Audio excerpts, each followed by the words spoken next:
Dragon Ball Super Chapter 102 is finally here. The long-awaited fight between Goku and Gohan after leaving Dragon Ball Superhero Purgatory is finally about to happen. We get to see Gohan fight against both Goten and Trunks as a warm-up, and then we finally get to see Mastered Ultra Instinct versus Beast Gohan. I'm joined here today by Unreal and Gaming, and we're about to jump into this entire chapter, unravel all of these crazy events that we've been waiting for, and it's about to go down in the ultimate fashion. So, for the most part, we're going to see Gohan unleash his full potential against his father, and for the most part, it's really going blow for blow and actually impressing everyone by destroying Beerus' planet. And for me, personally, I think this is one of the most exciting chapters we've had in over a year's time.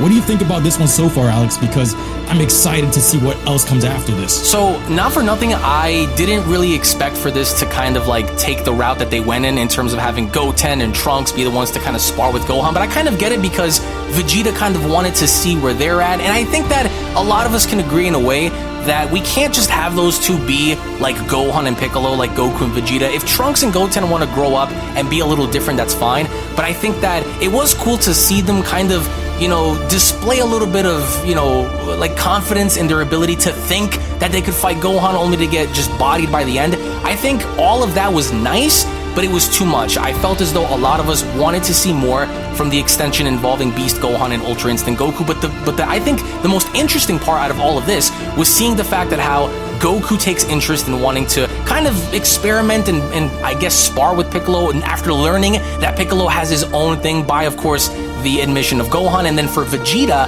to also kind of analyze this entire thing, to kind of want a crack at Gohan himself. That's assuming if Gohan gets past Goku here, but nonetheless, I think with them fighting evenly, it's both, for me, it's both a pro and a con, only because you kind of look at all of this and you ask yourself, with Goku and Vegeta working so hard to get to where they're at, I mean, logically speaking, Gohan should be far below them in terms of skill, in terms of power, but we see him actually go blow for blow with Goku, which I don't really mind too much, so as long as it's even, but I think that as we've seen by the end of the chapter, they're gonna start ramping things up like crazy, and it's not that I have a bias for one character or the other, I just want to get a really good fight. But again, I've said this before and so I'll say it again, Gohan's power feels unearned because he got it based off of a lie, which is fine if he was doing excessive training like his father and Vegeta and many others have been doing, but that's for a different conversation altogether. So to see Beast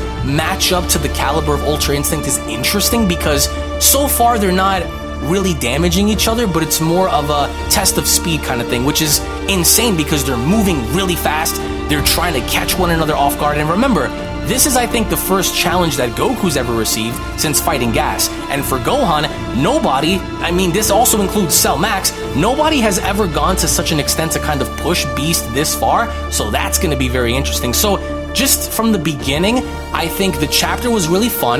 The chapter, I think, kind of, you know, let things sit more on giving the boys a bit, you know, of the spotlight, which I would have preferred to see Goten and Trunks maybe spar with Broly, because Broly felt very interested in seeing them actually transform and question that to say, whoa, they could do that too, but I can't, kind of learning more from them. So to see them fight, you know, to see them go as far as to spar and fight Broly, I think would have been cool because, of course, they've never had that engagement. We've seen them go at it during Broly's second coming, which was cool at the time, but of course, different continuity, so that would have been fun to see.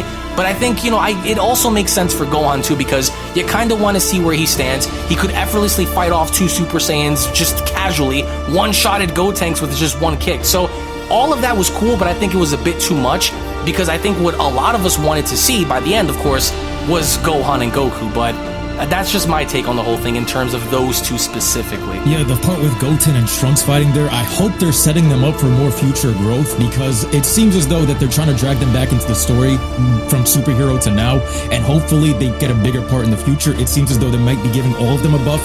It would suck if that they just get this one moment where they get kicked out of the Fat Gotenks form or whatever in this fight, and then all of a sudden they're just back to the wayside. Like Dragon Ball Super started with kind of giving them the spotlight, then they took that away and they never really got it back to like Future Trunks, that's a different character, but you know, he came back during the Goku Black arc and that's different. But at the same time, I want to see these Saiyans come back, and this kind of really brought the whole Super Saiyan bargain bin sale right here onto this planet. And that's what was interesting about Broly, because he's witnessing this. Everyone's a Super Saiyan here, and he's seeing all of these Saiyans, and it's really cool to see that part, everyone united. But going back to what you said with Beast Gohan feeling unearned, there's a huge debate about that, and me personally, I agree with that. He feels as though he didn't go through the excessive training, and some people were saying, oh, but he's always had this hidden potential. Me personally, I feel like that was a cop-out, saying that he was training in secret when he could barely go Super Saiyan, and he got this form off of a lie. But to follow Akira's continuity, this man did say that he's stronger than anything right now. So technically, with what he set up, Beast Gohan should win this fight. Do I agree with that? No, but with what all the training that MUI has done, all the training that Vegeta has done, and technically Vegeta's stronger than Goku because he won that fight by just like a slight one final hit. I think that for continuity wise, with what Akira was saying before, if he decides to not let Beast Gohan win this form or win this fight, it doesn't really make sense for him to kind of gas Beast Gohan to this level and even claim Broly to be above that at full power with the scaling of Cell Max and all of that. That these two don't even win the fight like that. Like, Beast Gohan in itself should be the strongest character right now on the field, according to Akira Toriyama. For me personally, I don't think he should be, because technically he didn't train to that level, but we'll see. We'll see. What do you think about that? The interesting part about, I think, Gohan being there is I think Gohan could prove to be like a worthy enough asset for them, in terms of if Goku ends up telling him about the entire ordeal involving Frieza, he has a black form that surpasses both our Ultra forms, so we kind of need some aid there. I think that's fine. But I do want to wait and see what they're going to end up doing in Chapter 103 that's going to be debuting in March, because it looks as though all the BS is gone. I think we're going to be hyper-focusing, which I think we should, on this overall fight, because I think it's well-deserved. I think we need to find and kind of see where both of them stand. Like, the question then becomes, did Goku really get stronger, or is Gohan just that much more powerful that he just makes Goku look like an amateur? I hope it's not the latter portion of that, but I think that to see them kind of end off in a draw would be interesting. I don't have a problem with that, because if you do end up having Beast Gohan and Mastered Ultra Instinct Goku kind of decline, or not decline, but kind of end off like on a stalemate, then you can maybe assert Vegeta in there, and Vegeta goes, you know what, maybe I want to crack at you, I want to see what your beast power is capable of against my Ultra Ego, stuff like that. So either way, I do think that they're going to be testing him, and maybe testing Piccolo if Piccolo decides to be inserted in all of this. At some point, they are testing Gohan, I think, to see where he stands, just so they can kind of have a gauge on whether or not he's going to be suitable enough for the team if they need him to fight Frieza. And it makes sense, because he has this crazy power that freaked everyone out as soon as he ended up revealing it.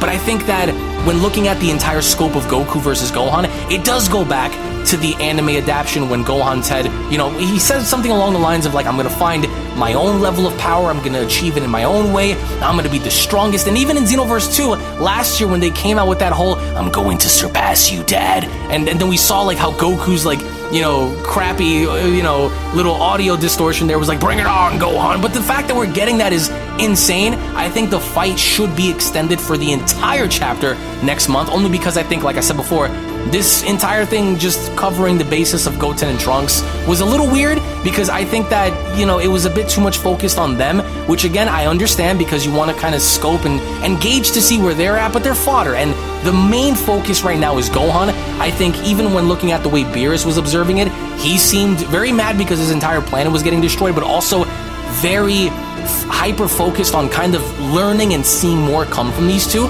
So it's pretty impressive. So I think when you look at this chapter, it was really fun. It's really good to see how we have that excitement factor again, because I don't think we've had that, you know, here and there and throughout the Granola arc, but mainly from the Moral arc. Everyone collectively can agree that that was the best arc, and the Granola arc had its moments.